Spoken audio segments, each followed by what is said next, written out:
નથી, એટલા માટે આ બંને શું છે? ખોટા છે.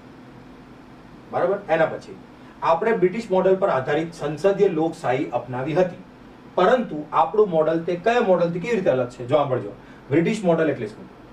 આપણા ત્યાં કેવું છે કે જે સંસદીય વ્યવસ્થા છે ને, બરાબર, એ આપણે બ્રિટિશ મોડેલથી લીધી છે, પરંતુ આપણે કંઈક સુધારાથી કર્યા છે અહીંયા. જેમ કે સંસદ બ્રિટનની જે છે એ પુરુષને સ્ત્રી અને સ્ત્રીને પુરુષ આ નહીં બનાવી શકતી, બાકી બધું જ કરી શકે છે. બરાબર. જ્યાં તો જો માની ચાલો કે ત્યાંની સંસદે કોઈ કાનૂન પારિત કરી દીધું છે, ત્યાંની સંસદે કોઈ પણ કાનૂન પારિત કરી દીધું છે, માન લો, બરાબર, તો યાદ રાખજો ન્યાયપાલિકા તેને અવગણના નહીં કરી શકવાની કે એને કેન્સલ નહીં કરી શકે. પણ આપણા ત્યાં એવું નથી. આપણે ત્યાં ચેક એન્ડ બેલેન્સ ચાલે છે. આખું શું ચાલે છે? Check and balance. બરાબર. એટલે આટલું તમે યાદ રાખશો તો તમને ઘણી વસ્તુ આ સવાલમાં હેલ્પ થઈ જશે. સૌથી પહેલા કાયદાના સંદર્ભમાં બ્રિટિશ સંસદ સર્વોચ્ચ અથવા સાર્વભૌમ છે, પરંતુ ભારતમાં સંસદના કાયદા બનાવવાની સત્તા મર્યાદિત છે. યાદ કરો, મેં હજી હમણાં તમને સમજાવ્યું છે. બરાબર. ભારતમાં સંસદ કાયદાની સુધારાની બંધારણીયતા સંબંધિત બાબતો સુપ્રીમ કોર્ટ દ્વારા બંધારણીય બેન્ચને મોકલવામાં આવે છે. બરાબર. આવે છે, યાદ કરો. હા, આવે છે. તો યાદ રાખીને ચાલજો કે અહીંયા બંને શું છે? સાચા છે. બરાબર. આમાં શું આવશે? 1 અને 2 બંને આવશે. તો આમાં જરા તમે ચેન્જ કરી લેજો. બરાબર. આ બી હાલ મેં તમને આ વસ્તુ સમજાવી છે. બરાબર. 1 અને 2 બંને શું છે? સાચા છે. બરાબર. હવે અહીંયા શું કીધું છે? પ્રતિબંધિત રીત. યાદ કરો, મેં તમને 5 ટાઈપની રીત પહેલા જ કીધી કે આપણા ત્યાં 5 પ્રકારની રીતો હોય છે. બરાબર. જેમ કે હેબિયસ કોર્પસ છે, પછી મેન્ડામસ છે, પ્રોહિબિશન છે, સેટારોરી છે અને કો વોરંટો છે. બરાબર. મેં તમને પહેલા જ કીધું કે આપણા ત્યાં બંધી પ્રત્યક્ષીકરણ એટલે હેબિયસ કોર્પસ જે છે એ પ્રાઇવેટ અને સરકારી બંનેના વિરુદ્ધમાં શું કરી શકે છે? ભાઈ, રીત બહાર પડી શકે છે. મેં ઓલરેડી આટલી વાત તમને કહી દીધી. આ શેની વાત કરે છે? પ્રતિબંધિત એટલે પ્રોહિબિશન રીતની વાત કરે છે. પ્રતિબંધિત રીત એ સુપ્રીમ કોર્ટ અથવા ઉચ્ચ અદાલતો દ્વારા જારી કરાયેલ આદેશ છે કે જે મતલબ કે તમને એમ પૂછે છે કે પ્રોહિબિશન એટલે શું? તમે એમ સમજો. સરકારી અધિકારીઓ કોઈ ચોક્કસ કાર્યવાહી કરવાથી પ્રતિબંધિત કરે છે? ના, એ તો એવું તો ના બની શકે. બરાબર. બીજું, સંસદીય વિધાનસભા દ્વારા પ્રતિબંધિત પર કાયદો પસાર કરવા માટે છે? ના, આવું બી કંઈ વાંચ્યું નહીં કે હારું શું હતું? યાદ કરો, યાદ કરો. ત્રીજું, કેસમાં કાર્યવાહી ચાલુ રાખવા પર પ્રતિબંધ મુક્તિ નીચલી કોર્ટ. આ કઈ જોઈન્ટ તો થયું આનું. પણ ચોથું આ છે, સરકાર તેને ગેરબંધારણીય નીતિને અનુસરતી પ્રતિબંધિત કરે છે. હવે તમે વિચાર કરશો કે મેં પ્રોહિબિશન જ્યારે બુકમાં વાંચ્યું ને ત્યારે પ્રોહિબિશનમાં એવું હતું કે નીચલી કોર્ટ પોતાના માની ચાલો કે પોતાની સત્તાઓથી બહાર જઈને કોઈક ચુકાદો આપતી હોય કે કોઈક કેસ સાંભળતી હોય ત્યારે ઉપલી કોર્ટ નીચલી કોર્ટને પ્રોહિબિશન એટલે પ્રતિબંધ નામની રીત બહાર પાડે અને એ કેસ ત્યાં અટકાઈ દે. બરાબર. આ આપણે આટલું વાંચ્યું છે. શેમાં? યાદ કરો, બુકમાં. તમે જ્યાં વાંચ્યું છે ત્યાં બુકમાં તમે આટલું વાંચ્યું હશે. તો યાદ રાખજો કે મેં તમને કીધું ને, શું કીધું? કોર્ટ કાર્યવાહી ચાલુ રાખવા પર પ્રતિબંધ મુક્તિ નીચલી કોર્ટ. ખબર પડી ગઈ તમને? યાદ રાખો તો તમે શું કીધું હતું કે ઉપલી કોર્ટ જે છે, નીચલી કોર્ટ જો પોતાની સત્તાઓની બહાર જઈને કંઈક કરતી હોય તો ઉપલી કોર્ટ મૂકે ને કે ભાઈ રોકાઈ જજો, આ તમારી સત્તા નથી. એટલે કઈ રીત બહાર પાડે છે? પ્રતિબંધ. એટલે તમને સમજાયું, એટલે તમને અહીંયા ક્લિયર થઈ ગયું કે આ શું કહેવા માંગે છે. બરાબર. એના પછી ભારતના બંધારણ વિશે નીચેનામાંથી કયા વિધાનો સાચા છે? નગરપાલિકાઓની સત્તાઓ ભારતના બંધારણના 9A માં આપવામાં આવી છે. કટોકટીની જોગવાઈઓ ભારતના બંધારણના 18 માં ભાગ 18 માં આપવામાં આવી છે. હા, આવું તો કંઈક વાંચ્યું તો આપણે. બરાબર. બંધારણ સુધારા સંબંધિત જોગવાઈઓ બંધારણના ભાગ 20 માં આપવામાં આવી છે. હવે તમારે અહીંયા તમે કન્ફ્યુઝ થઈ જશો કે સર આ પર્ટિક્યુલરલી બહુ ફેક્ચ્યુઅલ સવાલ છે. એટલે તમને જો ભાગ યાદ હોય તો તમે આનું કંઈક કરી શકો. બરાબર. તો તમે કંઈક કરી શકો. તો યાદ રાખજો, પહેલી શું 3 સાચા છે. બરાબર.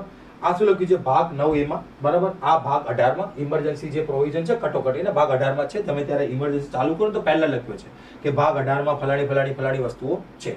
બરાબર. એના પછી બંધારણની સુધારા સંબંધિત જોગવાઈઓ બંધારણના ભાગ 20 માં યાદ કરો 368 ની વાત કરે છે. કયા આર્ટિકલની વાત કરે છે? 368. એ ત્યાં જ છે. એટલે આ 3 શું છે? સાચા છે. બહુ ફેક્ચ્યુઅલ હતો, પણ આમાં તમારે મગજ લગાવો એટલે તમને આનો જવાબ આવી જાય. બરાબર. હવે અહીંયા કેની વાત કરે છે? સમિતિની વાત કરે છે. જો હું તમને એક વાત કહી દઉં, સુપ્રીમ કોર્ટની અંદર સંસદની અંદર 2 પ્રકારની આપણા ત્યાં સમિતિઓ હોય. એક હોય એડહોક સમિતિ. બરાબર. એડહોક એટલે ટેમ્પરરી સમિતિ. બરાબર. એક હોય પરમાનન્ટ સમિતિ. બરાબર. ટેમ્પરરી સમિતિ કેવું હોય કે ઘણીવાર બની શકે કે કામ માટે બનાવી હોય, એ કામ ખતમ સમિતિ ખતમ. ઘણીવાર એવું બની શકે કે કામ ખતમ સમિતિ ખતમ, એટલે ઘણીવાર એવું બની શકે છે. બરાબર, કામ ખતમ સમિતિ ખતમ. બરાબર, અને માની ચાલો જે પરમનન્ટ હોય એ દર વર્ષે બનતી રહેતી હોય છે. એટલે બે પ્રકારની સમિતિઓ હોય છે. બરાબર, ચલો શેની વાત કરે છે? નીતિ શાસ્ત્ર સમિતિની વાત કરે છે. બરાબર, સૌથી પહેલા શરૂઆતમાં તે કામ ચલાઉ એડહોક સમિતિ હતી. બરાબર, ચલો ખબર છે તમને? ચલો માની ચાલો તમને જ ખબર, છોડો, આગળ વધો. લોકસભાના સભ્યોના અનૈતિક વર્તન સંબંધી ફરિયાદ કરી શકે છે.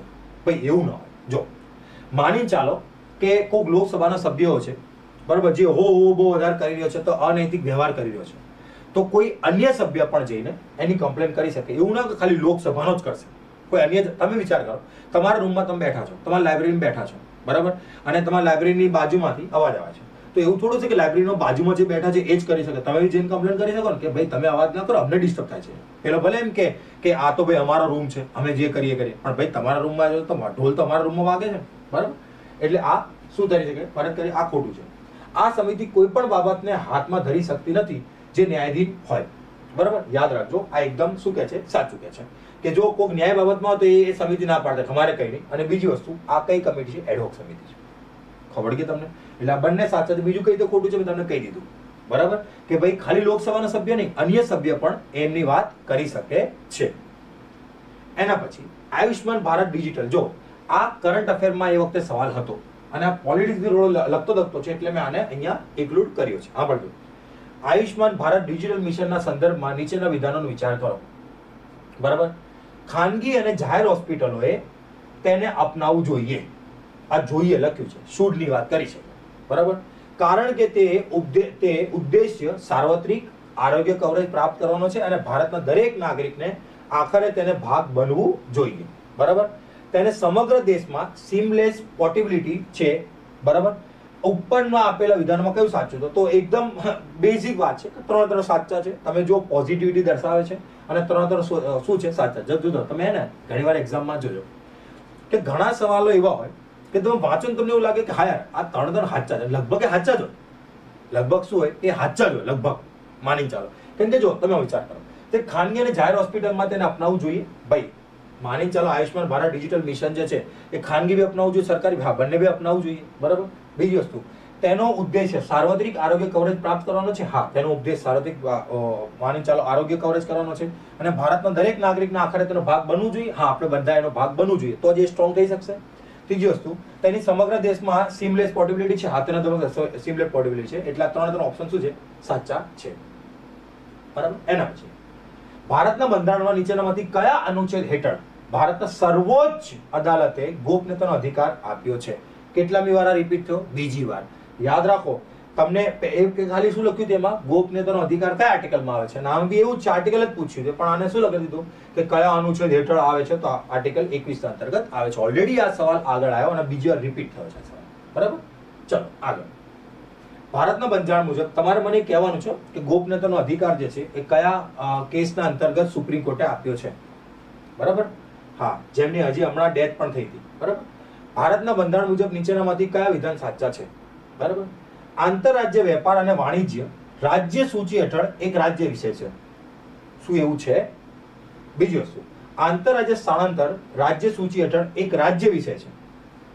બરાબર, ત્રીજું, આંતરરાજ્ય સંસર્ગ નિષેધ એ સંઘ યાદી હેઠળનો એક કેન્દ્રીય વિષય છે અને કોર્પોરેટ કર એ રાજ્ય યાદી હેઠળનો એક રાજ્ય વિષય છે. બરાબર, તમે કશું યાદ રાખો, હું તમને એક કરીને સમજાવું. કોર્પોરેટ કર એ રાજ્ય યાદી હેઠળનો એક રાજ્ય વિષય છે? ના, કોર્પોરેટ કર જે છે ને એ ડાયરેક્ટ ટેક્સ છે અને આ ટેક્સ એ કેન્દ્ર અંતર્ગતનો છે. એટલે ચોથું તો તમે ગાયબ કરી જ નાખો, કેમ કે સાચા પૂછ્યા છે. બરાબર, બીજું, આંતરરાજ્ય સંસર્ગ નિષેધ અને સંઘ યાદી હેઠળનો એક કેન્દ્રીય વિષય છે. યાદ કરો, કેન્દ્રીય વિષય છે. હા, એક કેન્દ્રીય વિષય છે. ખબર પડી કે તમને? એટલા માટે આંતરરાષ્ટ્રીય સંસર્ગ નિષેધ એ સંઘ યાદીનો એક કેન્દ્રીય વિષય છે. બરાબર, અને આ શું છે? બંને સંઘના છે, એટલા માટે આ બંને ખોટા છે. સંઘ વિષય છે બંને, આંતરરાજ્ય. બરાબર, ચલો આગળ. હવે આ કેવું છે તમને ખબર કે આ તમને પરફેક્ટ ખબર હોય તો જ આનો આન્સર તમે આપી શકો છો. કેમ કે આ કેવું હતું કે એ વખતે ફેક્ટ ઉપર હતો. સાંભળજો, શું હતું? બંધારણનો 71મો સુધારો અધિનિયમ 1992 નીચેનામાંથી કઈ ભાષાઓનો સમાવેશ કરવા માટે બંધારણની 8મી અનુસૂચિમાં સુધારો કરેલ છે. બરાબર.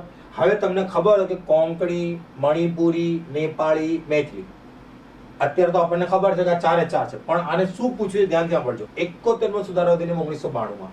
તો યાદ રાખજો કે આમાં કોંકણી, મણિપુરી, નેપાળી છે, મૈથિલી નહોતું એ વખતે. બરાબર. એટલે તમારે યાદ રાખવાનું કે 71મો સુધારાના અંતર્ગત કોંકણી, મણિપુરી અને નેપાળી હતું, પણ મૈથિલી નહોતું. બરાબર. આ ફેક્ચ્યુઅલ તો જો તમને ખબર હોય તો જ ખબર હોય, બાકી ના પણ ખબર હોય, એટલે કોઈ મોટી વાત નથી આની અંદર. બરાબર. ડિસેમ્બર 2023 સુધીમાં ભારત સરકાર દ્વારા કેટલી સીમાંકન પંચોની રચના કરવામાં આવી? યાદ રાખજો, આ ડિસેમ્બર 2023 સુધીનું પૂછે છે. 24નું 25નું નથી પૂછતા, 26નું નથી પૂછતા. બરાબર. શેની વાત કરે છે? ડિસેમ્બર 2024. તો યાદ રાખવાનું કેટલું છે? 4. કેટલી બની છે આજ સુધી? 4 બની છે આપણા ત્યાં. કેટલી બની છે? 4 બની છે. બરાબર. એના પછી આ ધ્યાનથી સાંભળજો, નોર્ધન ઈસ્ટર્ન કાઉન્સિલ. બરાબર. જો આપણે ત્યાં કેવું છે કે પહેલા 4 કાઉન્સિલ હતી. બરાબર. યાદ રાખજો 4 હતી. બરાબર. એક હતી આપણા ત્યાં નોર્થ કાઉન્સિલ, સાઉથમાં ઈસ્ટ અને વેસ્ટ 4 હતી. પરંતુ આપણે જે નોર્થ ઈસ્ટ છે ને એની માટે અલગથી 2002માં આ કાઉન્સિલ બનાવી નાખી છે. બરાબર. 2002માં આ અલગથી 5મી કાઉન્સિલ આપણે બનાવી હતી. બરાબર. યાદ રાખજો આ વસ્તુ.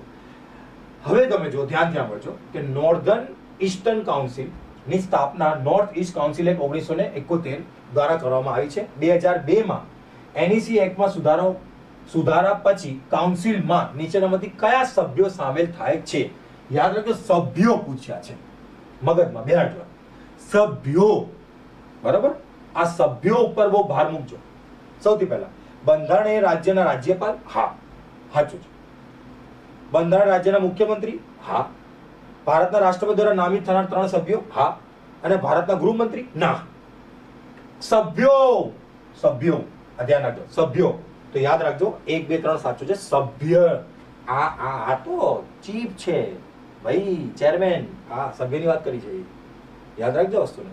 સભ્યો પૂછ્યા છે, ના કે શું પૂછ્યું છે કે અધ્યક્ષ અને સભ્યની વાત કરી. ખાલી સભ્યોની વાત કરી છે.